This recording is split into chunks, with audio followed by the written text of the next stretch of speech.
At the moment, what has happened is communities have been displaced, they have been moved, paid only a meager $200, equivalent to $200, and yet, the developments that are happening first don't ensure that these communities have access to energy. So we see this where there's large energy projects like this, like Turkana Wind Power, where communities' livelihoods have been disrupted and the compensation is very negligible. Yet laws have been broken, and we do have very progressive laws, yet not followed through. There's a compensation framework that is not abided with. We've seen the same case in Olkaria, where the geothermal the Maasai community, who are pastoralists also, have been moved away from their lands for geothermal exploration and extraction. Yet again, the way that of their life has been disrupted, and the compensation is again a very meager amount. So in this process we see such examples, but we're also recognizing that places like Taita Taveta may be potential areas where graphite, which is needed for the renewable energy, is being mined. What is known about it, what is the impact, yet Taita Taveta has had a history of a lot of problems around the mining sector. With Turkana Wind Power, because we're pastoralists, so you're not only displacing the Sarima people, you're also displacing people who access these areas during wet season and dry season. So there's no particular number, because you're looking at not only the Turkana, you're looking at Rendile, Samburu, El Molo, pastoralists across, because rangelands are used by different communities. And as we have seen during the recent 2-year drought, the taking up, the usurping of this land by the wind farm has also reduced the amount of lands that communities can access, and with no compensation. So it means communities are going to areas where there's increased conflict. You're seeing the conflicts that have increased between the Samburu and Turkana, between the Rendile and the Turkana, within the Gabra and the Turkana. So there's an increase in conflict because more and more people are moving to lands that they didn't usually go to access their grazing. We did engage the World Bank, and the World Bank withdrew because of some of the concerns.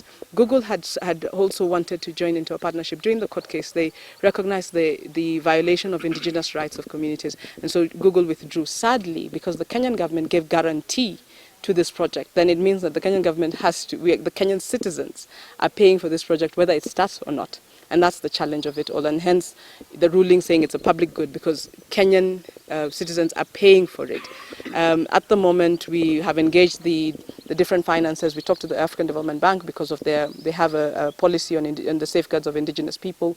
We've talked to some of the European funding, but because a lot of the funding is pension funds, it has been a little bit difficult. Usually it's easier to discuss with the bigger, European Investment Bank, the African Development Bank, and the World Bank, but this has been a little bit difficult, and mostly because the Kenyan government gave guarantee to this project. The meeting that we've been having is to reflect on how do we bring energy access, the green energy, to communities. As you know, 900 million people, Africans, have no access to electricity. 600 million have no access to cooking energy. So we are talking about closer to 1 billion people, African, who do not have access to energy. As we move into this green energy, how do we ensure that it's a just economy that does not exclude anybody? And that fight cannot be led by anybody else, but by people who have been excluded, indigenous people, rural communities. Government so far has not successfully provided energy to our people. We think that by mobilizing indigenous people to empower them to have their voice heard by all structures of power, government, private sector, international organization, in different forums, and building their capacity to stand on their right, to demand for their rights, could shift the power relations that the current capitalist economy has created. So basically, in simple terms, we want to bring indigenous people, marginalized people who have no access to energy in the current economic model to have it in the green economy model.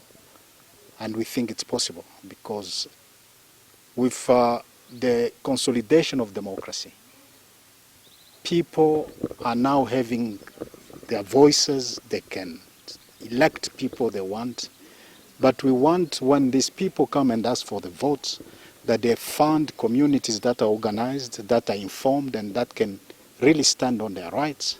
And one of the key catalysts of development is access to energy. And we think this workshop is all about that. The eyes of everyone is on Congo, because right now they are working on the green hydrogen, and they are saying that Congo has a big capacity to produce green hydrogen that can serve everyone around the world and across the world. So we were trying to see how the community are taking about the energy transition. Do they know that there is an energy transition, and where are they transiting from? And when we used to use the energy fossil, what did the community gain from that? So we are trying to see how we can work with the community, explain to the community about the energy transition. Congo, not so well, because we are like 9% of the population that can access into energy. So if you do your math, we are like more than, we are like 100 million population, and you have only 9% that can access into the energy. It has impacted our lives so much because it's like when you go to Congo, we are behind, because with energy there is a development in other countries, even across Africa, but when you come to Congo, we are still behind in many things. So it has impacted our life in a very negative way. Even if you go to the communities that have given their land to like have to construct these big dams that are giving energy, like we used to sell energy. So if you go there, they don't have anything, they don't have energy, like they only see cables that go through them, but they can't access